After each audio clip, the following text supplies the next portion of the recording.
How did you come to know about Karen Reed and this case? Unless you're living under a rock in Massachusetts. I also went to law school with Hank Brennan. We graduated in the same class. No way.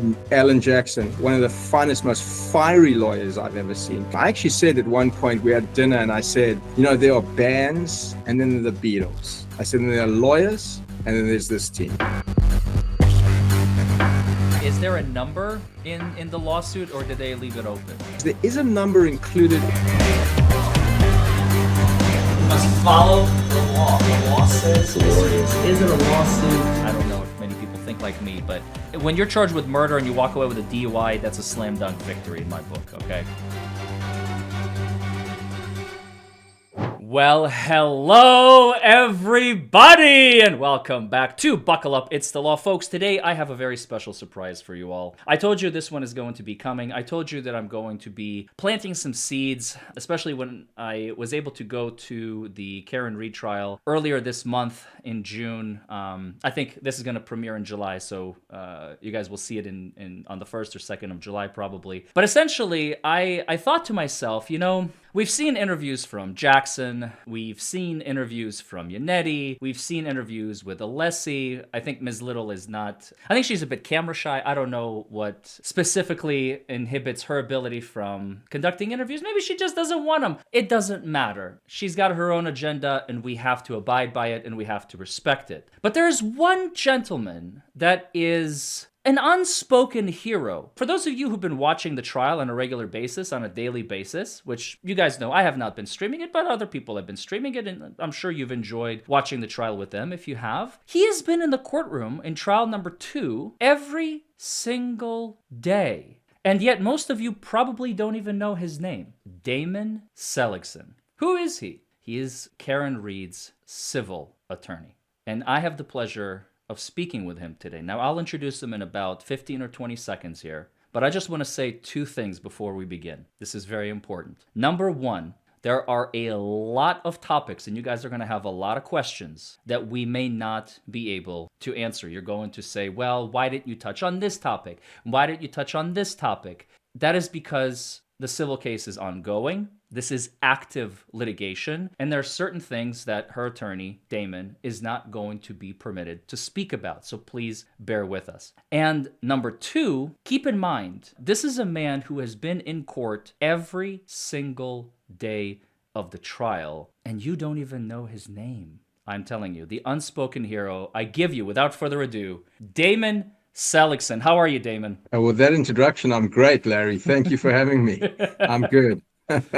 I had the luxury and pleasure. I mean, the only reason I know your name and I know who you are is because I went to the trial on June 6th or 7th, I think it was. Right. Had the pleasure of meeting you outside the courthouse and then walked inside with you. I don't remember who the witnesses were that day, but like every day, it was an experience, that's for sure. The day I went, it was Dr. Wolf, the direct and cross-examination by Jackson and Brennan. The ARCA expert, absolutely. Yep, that was a fiery day. It certainly was. So let's just give like a broad brush overview of your role. Maybe we can even go back further than that. How did you come to know about Karen Reed and this case? I mean, unless you're living under a rock in Massachusetts, perhaps around the country, you have to know about the Karen Reed trial. It sort of blew the doors off the media with the build-up to trial number 1. I was not involved in trial number 1 at all. I didn't know Karen. I have known David Yannetti for a very long time. So I knew David was involved in the case and followed it because, like everybody else, it was just so intriguing and so compelling. You have a female executive, no criminal history, accused of murdering a Boston police officer in Boston, which is always a fodder for, interest and intrigue. That itself was just an intriguing case. And then I knew David very well. Trial number 1 ended in a mistrial, and then after trial number 1 ended, the civil case was filed. And along the way in the civil case, there were some depositions that were noticed of Karen Reed's parents. And David Yannetti contacted me and asked me if I would help in that aspect of the civil case. So as a result of that, I started to be more involved, supporting, going to court, being with them at times during preparation and that type of thing, and then got asked to be play a more major role in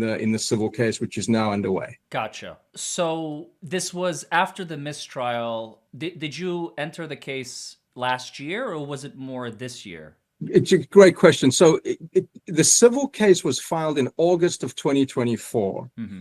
And the civil case was filed by the estate of John O'Keefe, represented by John O'Keefe's brother, Paul. He's the personal representative of the estate. He's also an individual plaintiff. His father and mother and niece are all separate plaintiffs. Those plaintiffs together filed the civil case in August of 2024. After trial number one ended in a criminal trial ended in a mistrial, these plaintiffs filed a wrongful death action against Karen under the Massachusetts wrongful death statute, alleging negligence and recklessness based on the same facts. That there's a Massachusetts statute that allows you to bring a what's known as a wrongful death action.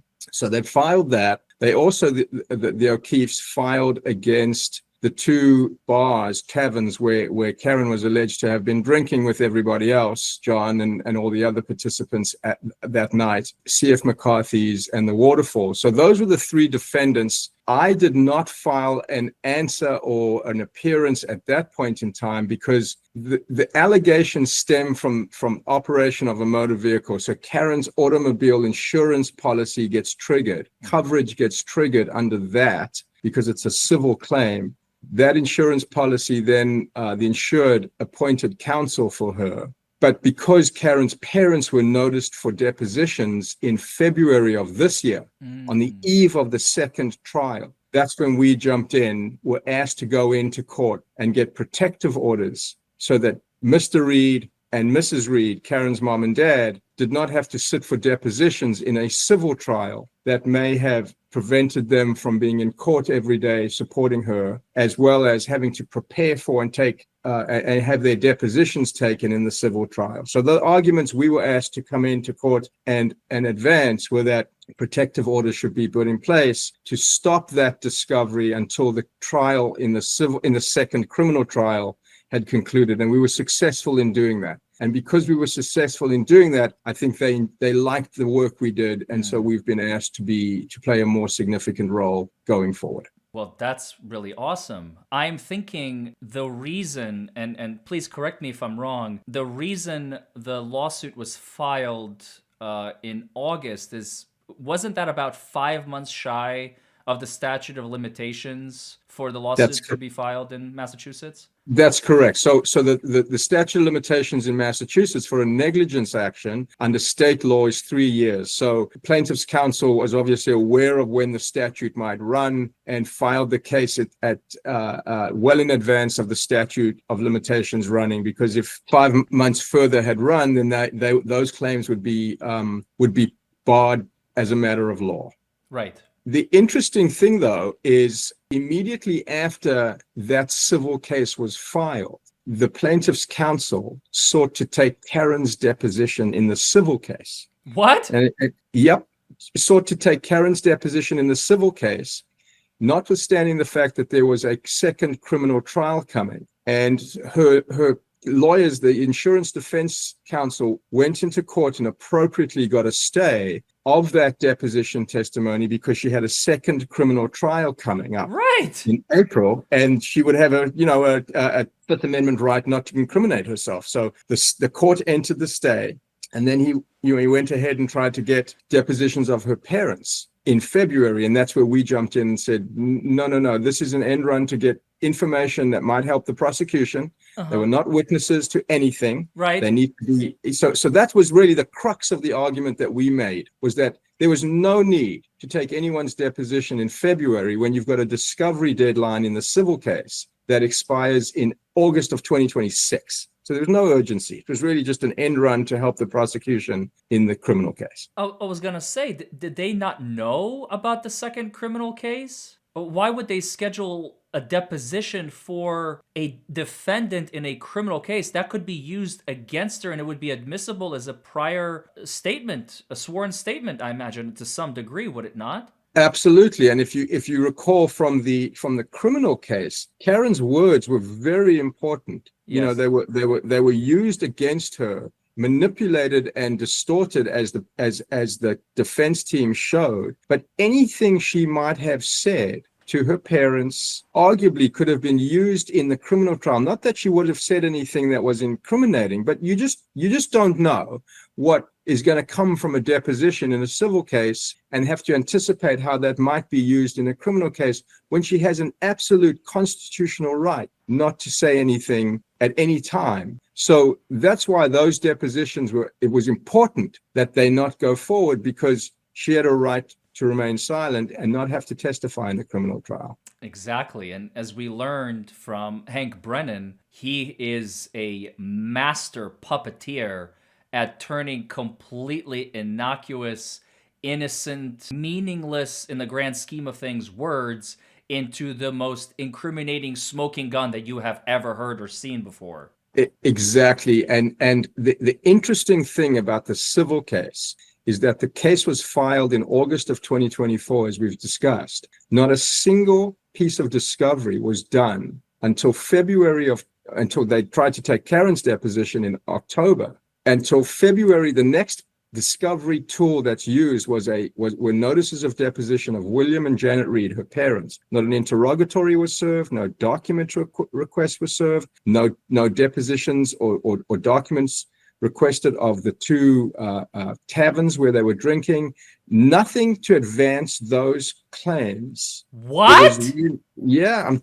So there was nothing that was done, which was part of the argument, which was, why are you suddenly urgent? Why is there suddenly an urgency to pursue deposition testimony when there's so much other discovery to be done and so much time left on the discovery deadline?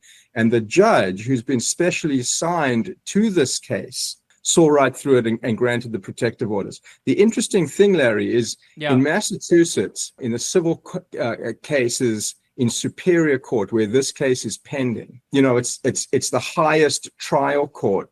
The jurisdictional limits to get into the Superior Court are the most serious, either in a money amount claimed or the type of crime, if it was a criminal case. Mm-hmm. But in the Superior Court, judges tend to stay in a county, whether it's Norfolk County or Plymouth County or Suffolk County, for 3 to 6 months, and then they rotate out to another county. This Judge O'Shea, has been specially assigned to the civil case in the Karen Reed case. So we've got the same judge, which is very helpful because he can see and not have to learn, you know, and get up to speed on things where he's come from a different session or a different county. So we've got a good, thoughtful, well-reasoned judge who will oversee this civil case as it proceeds through the process.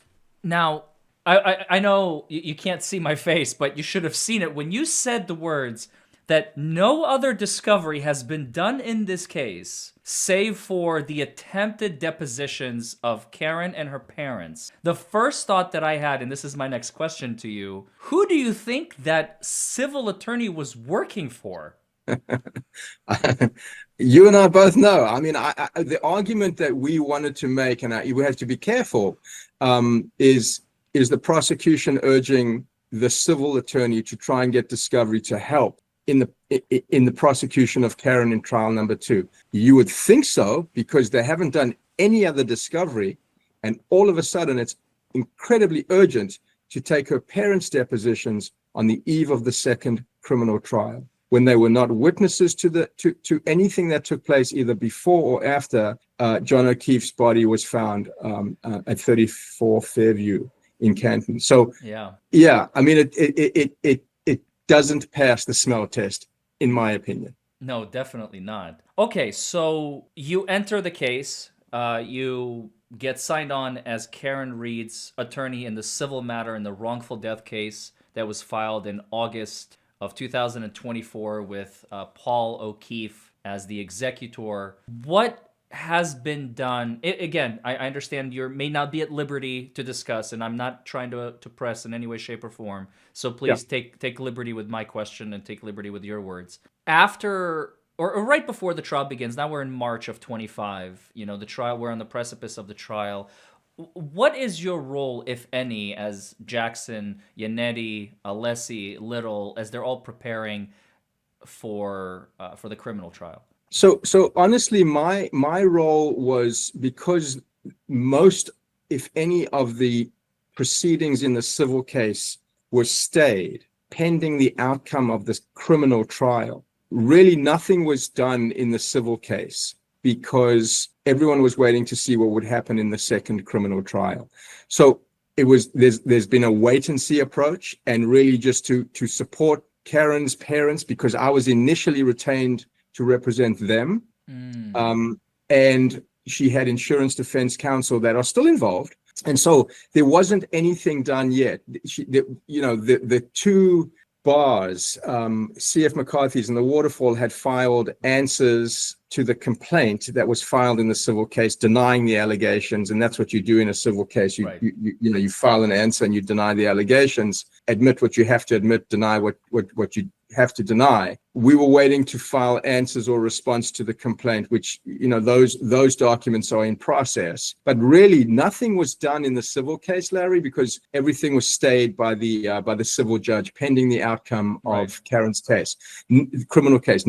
Literally on the Monday after the verdict was, I think, on the Wednesday, then it was Juneteenth on the Thursday, and then the Friday was, I think everyone takes that off because it was sort of a long holiday. On the following Monday, we started to get court notices lifting the stay in the civil case. So things are starting up in earnest in the civil case as we speak. Sure, and it would make logical sense, if the stay, the only reason for the stay was the fact that there's a criminal case pending, criminal case over, appeals, no appeals, it doesn't matter, civil case is moving forward, right? Correct. Civil case is moving forward, same facts, same allegations, different burden of proof for the plaintiffs to prove than the prosecution in a criminal case, different sort of relief sought, right? The prosecution in the criminal case is seeking incarceration, punishment, whereas in the civil case, the plaintiffs are seeking money damages. Exactly. Is there a number in the lawsuit, or did they leave it open? So, it's interesting because there is a number included in when you file a civil complaint as a plaintiff, and I do a lot of plaintiffs' work. When you file a complaint in Massachusetts, a civil claim, you have to include a civil action cover sheet. It's a form document. And in that document, you have to identify what the claims are. Are they a breach of contract? Is it a tort? Is it a malpractice action? Is it a real estate transaction gone south? Whatever it is. But you also have to give a reason, financial number of what's in controversy to get into the Superior Court, because there's a jurisdictional threshold of a certain amount of money. So in the civil action cover sheet, it says $50,000, but that's just a statement to get into court. Okay. It's just a statement to get into court, because I've had people ask me, are they suing for $50,000? No, the value of someone's life that they're alleging is substantially higher. And in Massachusetts, you just put that amount so that the clerk who gets the papers says, okay, this is right for this court.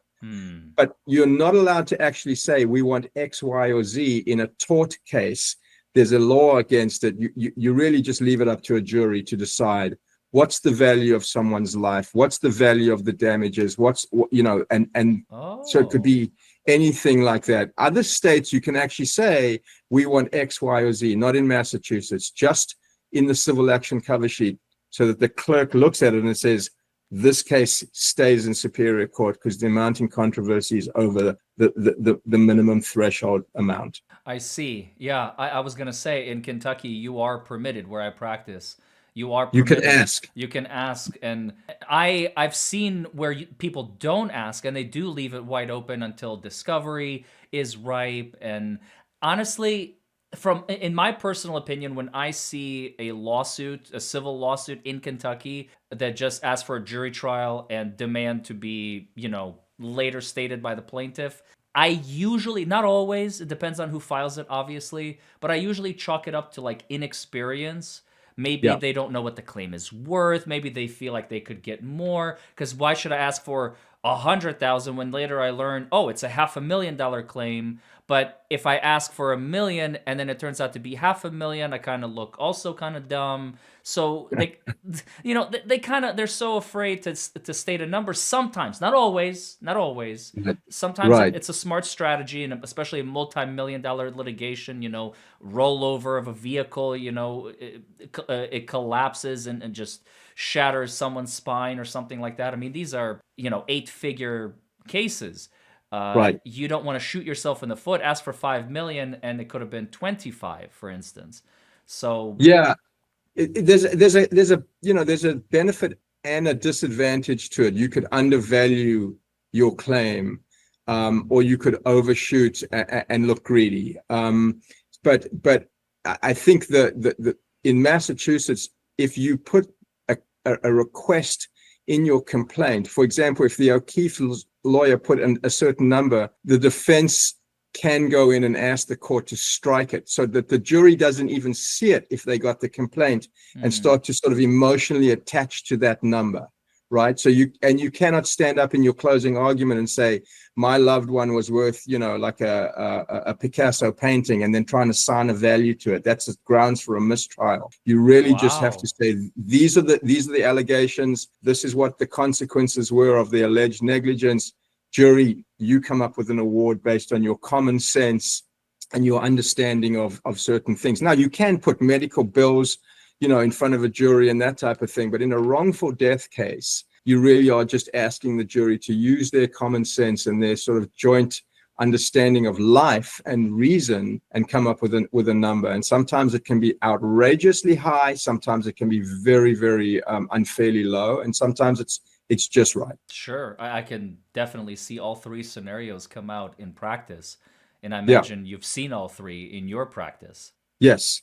I do a lot of medical malpractice cases, and you just really leave it to a jury. But that's the same thing here. That $50,000 is really just a jurisdictional statement. It's just formalities. Exactly. So have you or someone you love been injured as a result of someone else's negligence? Or worse, lost a loved one because of it? I am attorney Larry Foreman, and myself and my team of trial lawyers are ready to help you to get the absolute maximum compensation permissible under the law. We know the system. We understand how to win. Anywhere in the United States, 24 hours a day. 1-844-774-HURT. Call us. We can help. Let's go back in time again. Let's go to April. You were in court every single day, right? I was not every single day. I was there a lot. Oh. I was, but I was there a lot. I was there for opening statements. I was there for most of the more prominent witnesses, because I also have sort of a busy practice. I couldn't be there every single day, and I was there for closing arguments, and I was there for the jury verdict. So I probably was there for the most significant aspects of that trial, and I was with them, in other aspects, and sort of participated from time to time in phone calls, but I wasn't taking witnesses. I wasn't making any arguments or anything like that in the criminal trial. And thanks to you, I just want to take a side note real quick. Thanks to you, we have that very infamous, famous, I don't know if my audience has seen this video. As you guys walk out, I'm just jumping forward a little bit for the verdict. There's somebody is panning a camera across all the supporters as you guys come out right after the verdict. And I believe it was you who recorded that video. Yeah, if you have a look at the video of Karen, I think Alan Jackson comes out with first, and then people fall in line behind. If you have a look from the perspective of the crowd looking at them coming out, you actually can see me filming, and I'm a little embarrassed by it because I didn't want it to be, but I didn't want it to be anything but it was such an amazing, bone-chilling, spine-tingling experience to see the love and the groundswell of support. I had to capture it, and now I'm so happy I did. So I captured it. I kind of captured it for my kids. I have twin daughters who have been riveted to this. And I then sent it to David Yannetti, and I said, oh, by the way, I've got this. And he put it up, I think, on his X page or his Twitter page. and it went completely viral. It's a fabulous contemporaneous video of what they walked out to, this phenomenal criminal defense team with this amazing family and this, this woman with grace under fire. I just thought it was a fabulous thing to capture. So you weren't there for the entirety of the trial, but you said you were in court for the majority of the key players, not during trial number 1, but yes, during trial number 2. And yes, I'm sure we are all wondering, myself included, how did it feel? I mean, you're basically, you're the civil attorney. You represent Karen and her interests, her parents and their interests to some various degrees. And to sit there and to listen to Hank Brennan and the witnesses during direct examination, Alan Jackson, Yannetti, whoever was cross-examining that day, their cross-examination. Well, let me start with this question. How familiar were you with trial number 1 after you were hired during trial number 2? I watched most of trial number 1, if not every day, as much as I possibly could. So I was completely enamored with the entire case. Watched it on, I think it was New England Cable News was beaming it live every day. I was very familiar with it. I've known David a long time, so I would talk to David about the case. Obviously, he wouldn't tell me confidential information, but he would tell me about the case when I saw him or spoke to him. Trial number 2, if I was not in court, and I was in court a lot, if I was not in court, I watched it. I had it on. If I went to the gym, I had it on my phone. If I missed anything, I watched it, all of it that night. So I didn't miss a single thing, Larry, a single minute of that trial. I watched it, every single part of it, and then would watch the editorial. I'd watch the podcast. I'd watch you. I was completely riveted to it, both as an observer, a supporter, and tangentially involved in the criminal trial with an aspect of the coming civil trial. So I was very, very invested in it. It was very interesting to watch every aspect of it. I also went to law school with Hank Brennan. We graduated in the same class. No way. Oh yeah, I've known Hank Brennan since I was at law school. I mean, we're not friendly. We don't, especially after this, socialize. But yeah, we graduated. We graduated in the same class. So I knew Hank. He knew me at law school. So there were a lot of components to this that were very close. David's obviously a great friend. Got to know Alan and Bob Alessi very, very well, and Eliza, and obviously Karen. And so I was very invested in all aspects of it.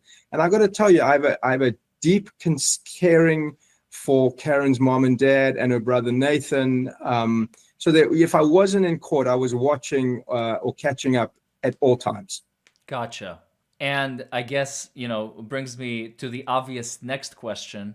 How did that trial make you feel? What thoughts were going through your mind as the trial progressed, the criminal trial, before the verdict, just as it was unfolding, before you knew that the verdict was not guilty on the major stuff? Again, to me, she's a triple acquitted in my book. I may be alone in that. I don't know if many people think like me, but when you're charged with murder and you walk away with a DUI, that's a slam dunk victory in my book. Okay. So anyway, what were your thoughts as the trial was progressing? What were your impressions? What were you thinking? I'm sure we're all curious to hear your thoughts. I have always felt that this was a complete travesty of justice. I've always felt that. I've always felt that when the evidence started to come out in the first trial of allegations of dog bite wounds inconsistent with a vehicle crash or being hit by a vehicle, with Proctor being having those texts and questionable behavior with the broken pieces of glass and then losing his job. I mean, that just solidified all the suspicion that I had going into it. I always felt that this was just a completely different sort of factual occurrence than what they were alleging. I never for 1 minute was, even questioning whether or not there was any validity to any of the theories that were being advanced against Karen. Did she have a couple drinks in the bar? Yes. Was she over the limit? not for me to say, and that came out in the evidence. But the idea that either she would intentionally or recklessly do this, I just never could accept it from day one. And watching these lawyers bring that out and expose how sort of that had more holes than Swiss cheese, those theories, it just solidified for me that, there was going to be an acquittal. I always felt, I mean, you can never completely feel comfortable with it, because you just never know what a jury's going to do. But it just, reasonable minds don't differ. You've had two juries here reach the same conclusion that the rest of us have reached. And watching Yannetti, who is, I think, one of the finest lawyers I have ever seen, and Alan Jackson, one of the finest, most fiery lawyers I've ever seen, come into Massachusetts, an outsider, and own those courtrooms. And then Bob Alessi in the second trial, just a brilliant, brilliant lawyer. I honestly knew, and I knew it in my heart, that the right verdict was coming. Wow. You never know. But you just don't get a better team than those four. Liza Foster, David Yannetti, Alan Jackson, and Bob Alessi. I mean, that's the dream team. I actually said at one point, we had dinner, and I said, there are bands, and then there are the Beatles. I said, and there are lawyers, and then there's this team. Right. So that for me was a comfort that the right decision was coming, because of who she had, and because of the evidence, and because of just the pure exceptionalism of those lawyers. That's awesome. I mean, yeah, I got a chance to get a very, very, very small taste when I went there 3.5 weeks ago, whenever it was. Feels like ages ago. And just listening to them, schmooze during lunch and kind of talk about the facts of what just happened in court, and stating, the obvious, but then also adding like, well, have you thought about, XYZ, and just watching their brains working behind the scenes was just phenomenal, because we get to see them in the courtroom. Everybody gets to see them in the courtroom, but to get this exclusive sneak peek was just a sight to behold, for sure. And I agree with you. I agree with you completely. And when you ask what was my role, I listened to those conversations. I listened to, at lunch breaks when we would go back to David Yannetti's office and sort of run through what had happened, run through what's coming next, debrief on certain things, just the give and take, contribute in any way I could, obviously knowing my place and not overstepping, because I'm not a criminal defense lawyer, but I can analyze evidence and we'll have to do that in the civil trial. But just the give and take, just the ability to work through an issue together and then figure it out. And the one thing that's interesting about criminal cases versus a civil case, when we do civil cases, we get to take people's depositions. We get to ask them questions in interrogatories. We get to get documents in advance. We know what every single witness is going to say. Yep. Many, many, many months before they're going to be called onto the stand in a trial. In the criminal case, you don't have that. A lot of it is trial by ambush. And so for these lawyers to be able to get up and pivot and go toe to toe with experts in very discrete areas, like Alessi did, and just be able to talk the talk with someone who is completely, much more educated in a specific area, and be able to do that at the same level and then cross-examine them. I mean, that's brilliant. That's a talent. And so I was in awe of a lot of that as I watched it. And I was in awe of a lot of it as they discussed it, driving to court, what was coming, what happened afterwards. It was fascinating to watch. I'm sure it was. It's always a pleasure to watch great legal minds at work, because I'm sure on top of everything, you got a chance to learn not just the facts of the case, but maybe some strategies that you can take with you over to the civil case. Absolutely. There's no question that much of what we've learned, much of what I saw behind the scenes, we're going to utilize to Karen's benefit in the civil trial. Now, I want to pivot to, like you said, the most recent time. So right after the verdict, sounds like last Monday. It's only been a week. ago that this stay has been lifted and things are moving forward. And again, I know that we cannot discuss certain things, but if there's anything that you can say, we would love to hear it. Yeah, I mean, strategy wise, I can't get into for obvious reasons, but when a complaint's filed, the defendant, in this case, C.F. McCarthy's, the other defendant, the Waterfall, and the third defendant, obviously, Karen, they have to file a responsive pleading to the complaint. That comes in the form of either an answer or a motion to dismiss if there are grounds for a motion to dismiss. So we're working on those things. Then you start strategizing. You're wondering, are there potential procedural counterclaims you can bring, cross claims against parties that are existing in the lawsuit, and or bringing in third party claims of parties who are not in the pending litigation. So all of those kinds of strategy decisions are underway. We're discussing all of those kinds of things. Haven't made decisions about anything yet, but because it's just starting up now, those are the kinds of procedural decision making things that we are that we are working on as a team.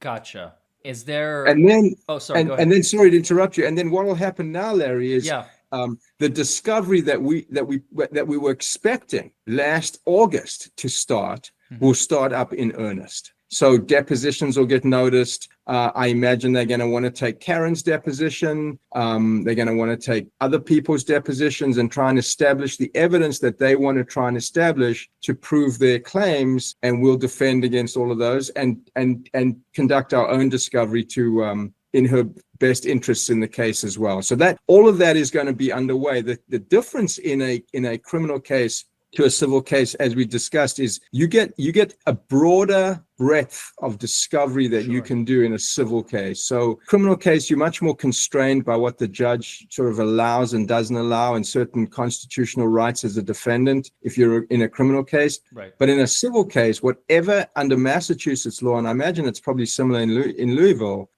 in Kentucky, excuse me. Yeah. Whatever's reasonably calculated to lead to the admissibility to the discovery of admissible evidence is fair game. So, a discovery strategy is going to be thought through, and that's all been part of what we're thinking about at the moment. Is there any type of gag order or sealing of information by the court, or has it been requested by either side, denied or granted to your knowledge, or is this just going to be, because you and I both know the public is going to be starving and hungry for content on, as the civil trial moves forward, as the civil case, I should say, moves forward. Do you know the status of that sort of information, and if it's going to be publicized, if it's going to be leaked voluntarily, if the judge is going to issue any orders, to your knowledge, if there's anything in that nature? At the moment, there's no gag order. There's nothing like that that's in place. I imagine that people have been so riveted to the criminal trial, which was publicized every day. That was a huge draw for the public. In the civil case, there's no gag order, and unfortunately, it's not as accessible because depositions aren't public. So, if, for example, the deposition of a witness to any of the facts or defenses in this case, if one of those witnesses is taken to a deposition at a lawyer's office to be asked questions under oath, the public doesn't get to see that. The only time the public will really get involved, will be able to understand what's going on, is if something is filed on the docket and includes, a transcript or something like that. But for the most part, those things remain out of the public eye. Right. Until the trial. And the trial probably won't, the trial in this case, if there is a trial, if the case doesn't settle or get dismissed or whatever, if there was to be a trial, the trial most likely will be televised, but it probably wouldn't be for another 18 months at least. Right. And so the public's sort of clamoring for more information will probably be a little bit more piecemeal.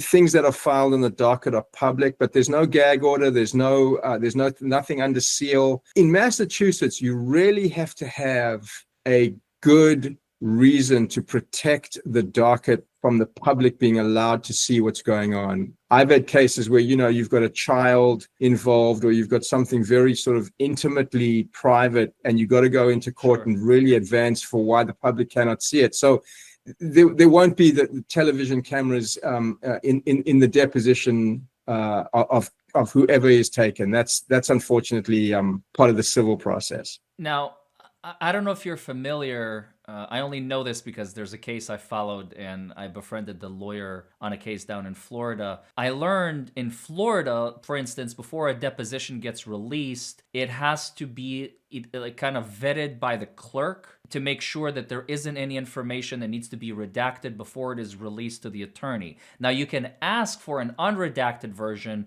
but God forbid you publicize anywhere other than like in your own personal lawyer file a unredacted version of the video, even though the redacted version and the unredacted version may end up being exactly the same. But, anyway, so there's that rule in Florida. I'm wondering, is there a similar rule in Massachusetts? Or, once these depositions get underway, Karen's deposition, her family, any of the O'Keefes are going to go under the microscope. I am certain of it. Are those depositions, do they have to go through a vetting process, or are they just immediately available if the lawyers want to release them to the public? Yeah, I mean, if the lawyer wants to release them to the public, you typically have to have a good reason why you do that. So, because depositions, for example, only parties are allowed to attend depositions of other parties. So if you were a witness in this case and you had your deposition taken, you couldn't get access to my deposition if I was also a witness, and you couldn't attend my deposition. So the idea that some lawyer could just publicize those deposition transcripts online or in some public forum is problematic in Massachusetts. The lawyers involved in the case could ask for those to be, taken down or and seek sanctions. Right. Because the process is supposed to be the deposition process is not something that the public gets to see. Not that there's anything to hide. It's just not. It's not public.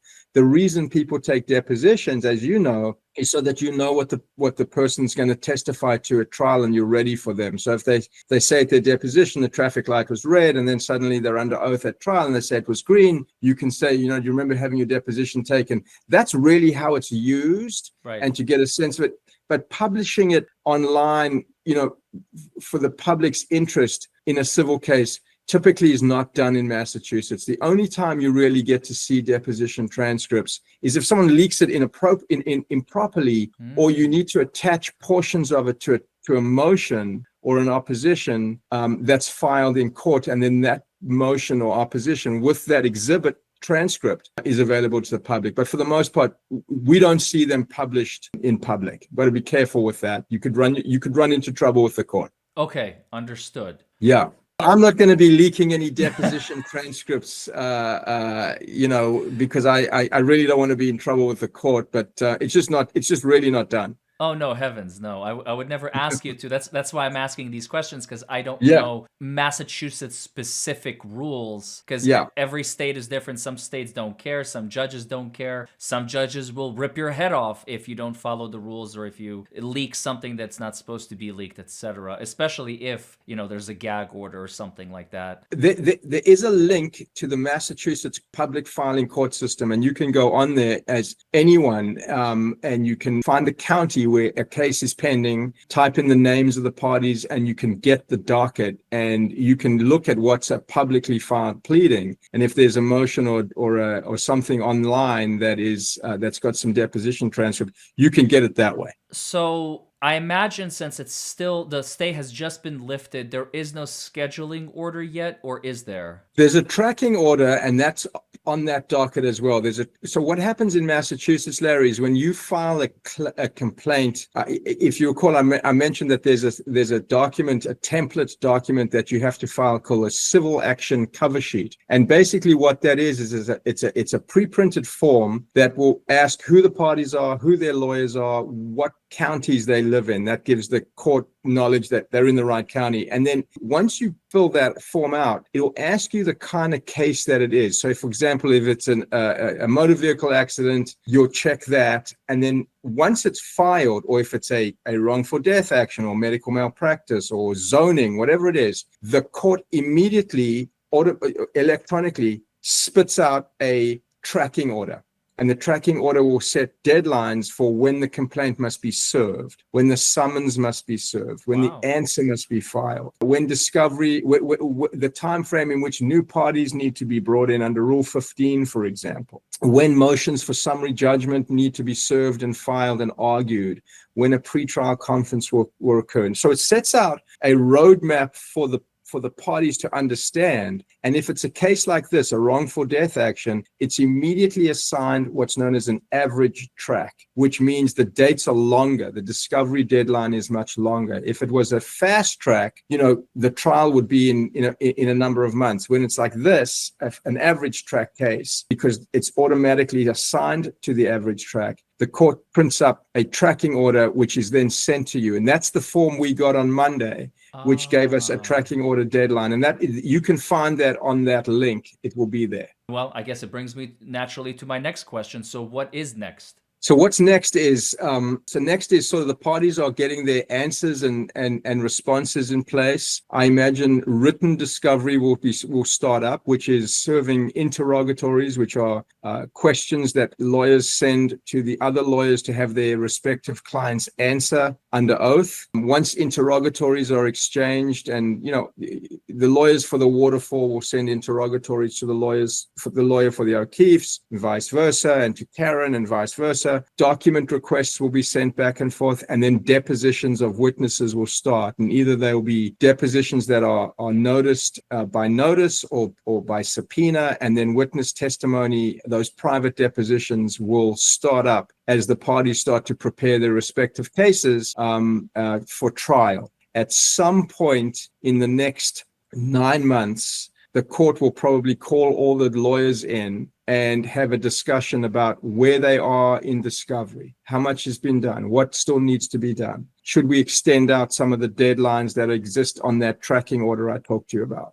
When should we schedule trial? When should we disclose experts? So it's a very sort of methodically managed docket, and so those are the next steps that will come into play. And at some point, the court will have what's known as a trial assignment conference, where they will want to know from all the parties, when do they want to have this case go to trial? Is there a chance of settlement?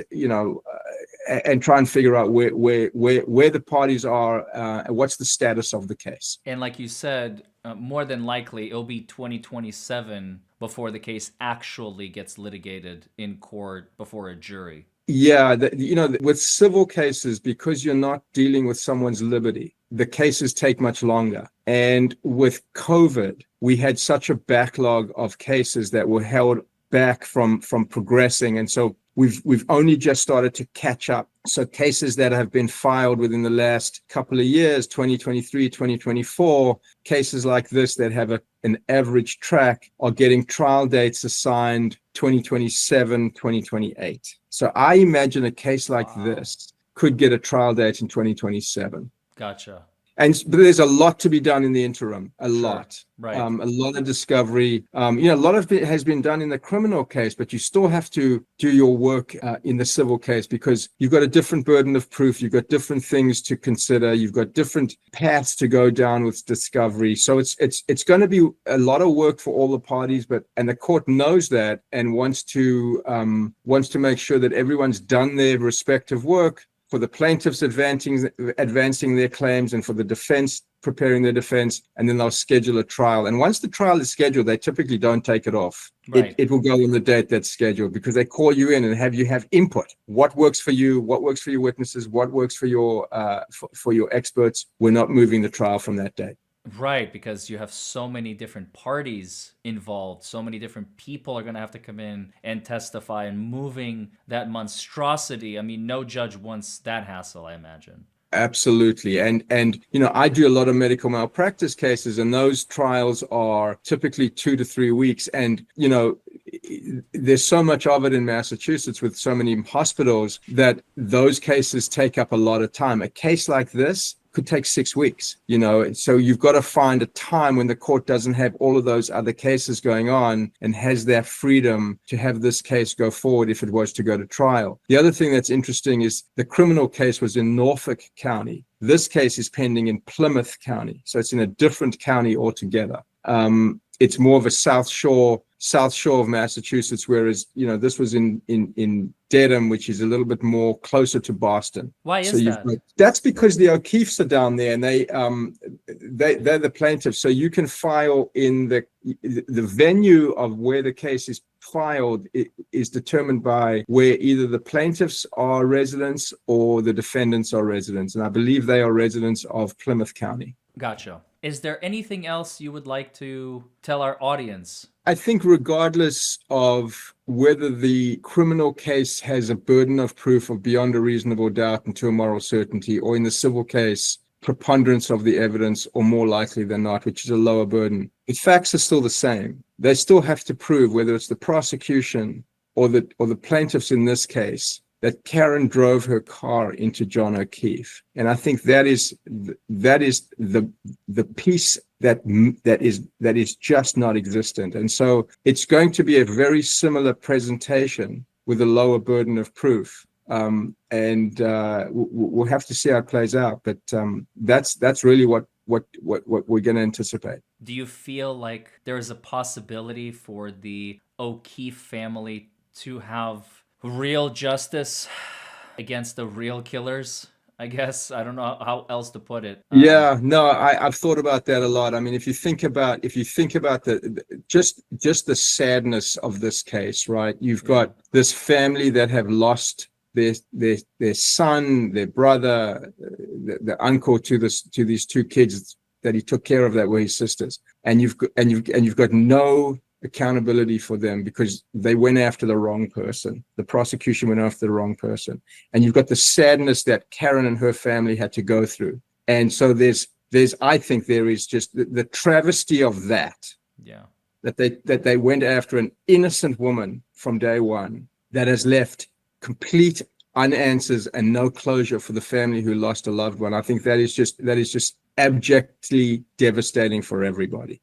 I couldn't agree more. Well, Damon, we've been doing this for about an hour. I don't want to keep you much longer. I'm sure you have other things to do. I just wanted to say thank you so much for, number one, agreeing to do this, and number two, for coming on my show and telling our audience your story and where it's all headed on Karen's civil side. I appreciate being here, Larry. I appreciate what you do, and we're going to do a great job for her because she is a fabulous human being and should never have been put through this process. So for everything you do, I appreciate. Thank you for having me. It's been a real pleasure, and it was a pleasure to meet you when you were in Boston.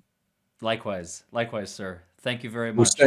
We'll stay in touch. Take care of yourself. Most definitely. Yes, sir. I am like on cloud 9 right now, because just speaking to this man, he is so wholesome and direct, honest, real, down to earth. Karen could not have picked a better attorney to represent her in her civil case. And I still can't wrap my head around the whole concept of these lawyers who represented her at the outset on the civil case. They were getting ready to do 3 depositions.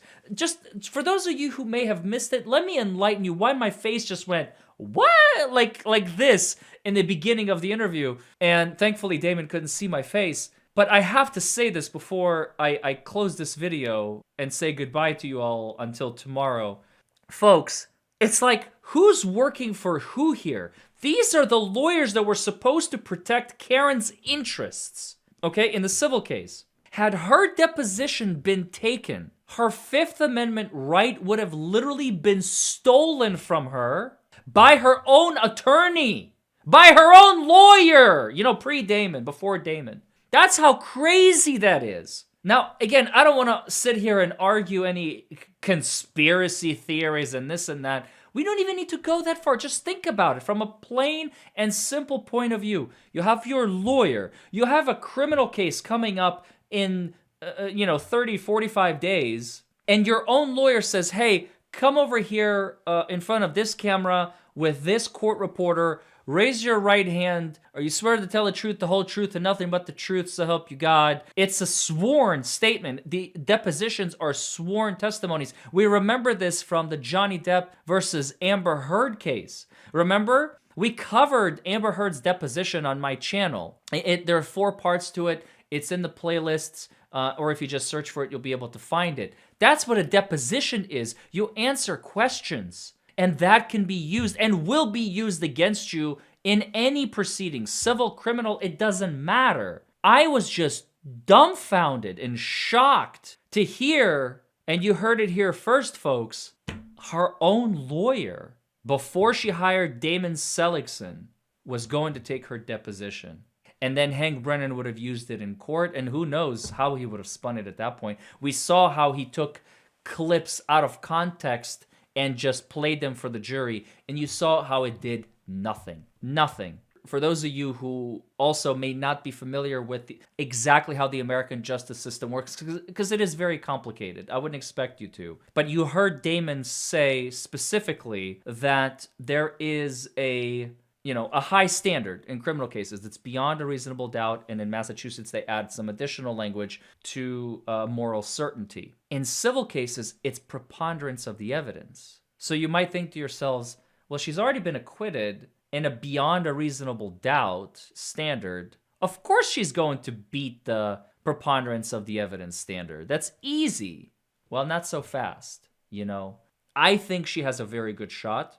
I think that this case is vastly different. For those of you who may be familiar with the O.J. Simpson case, everybody knows the criminal trial. Not many people know about the civil trial. Should have probably asked Damon about this, but again, I just wanted to let him go. I kept him for an hour. I felt like it would be a disservice to him to keep him on a minute longer, so maybe I can talk to you guys about it myself briefly. In the O.J. Simpson case, after 9 months, for those of you who may not know this, the criminal trial took 9 months in court every day. Barry Scheck, Johnny Cochran, they knew that it's a very, very difficult case to win. But I think they just drew it out so much that the jury didn't know what to do anymore after 9 months of, there's been nicknames given to that jury. It's called like jury in prison, right? Because they couldn't leave. You can't just go home. You have to continue listening to evidence, continue to listen to testimony, to the point where they had to be sequestered, and they were like in their own little individual hotel rooms. Many documentaries and movies and series have been made about this, so feel free to go check those out. They're not on my channel, but Legal Vices, may he rest in peace. He was covering the O.J. Simpson trial on his channel, so go check it out. I'm sure Vice Baby, his son, would be more than happy to accept the royalties for the viewership that I'm sending their way, and they deserve it, absolutely, both of them, Legal Vices and his son, who still lives in Utah, by the way. Anyway, 9 months of criminal case, and then he was acquitted, and everybody's like, I don't know about this, not like the Karen Reed case where everybody's like, with a brain, everybody with a brain looks at it and goes, she's 100% innocent. And even the foreperson, and juror 11, Paula, and Jason, juror number 4, and the anonymous juror, they're all saying the same thing. She was not just not guilty, she was innocent. That is a hell of a statement. Very rarely do you hear juries talk like that. And now with the civil case in the O.J. Simpson trial, he lost that one. He lost it, even though the preponderance of the evidence standard is much lower than the high beyond the reasonable doubt standard. But here, I think because the facts are just so simple, in my humble opinion, the chances of Karen Reed losing her civil case is about as close to zero as you can get. And you heard Damon say during the interview that he believes it was a disservice, a travesty of justice, I think was the exact verbiage he used. A travesty, a miscarriage of justice has occurred. And the silly thing is, or whatever you want to call it, is that at the end of the day, we are all pro-justice for John O'Keefe. People seem to forget that. They talk about the free Karen Reed and the anti-free Karen Reed and the trolls and the stands and the this and the that. Forget about it, all right? There are only two things that matter. Karen freed, Karen was freed, and we got to get justice for John O'Keefe. So thank you, Damon Seligson, for your service for Karen Reed. I am very excited to see where it's all going to go. We all hope for the FBI or whoever to finish the investigation, finish what they've started. And we're all hoping for one day, Brian Higgins is going to be sipping on his 5th pina colada in the past hour. He's going to be nice and drunk, trying to show his prowess against some other male, maybe in Aruba, maybe, and accidentally slip out, well, guess what? I murdered a man and was never caught. Oops. Bye, everybody.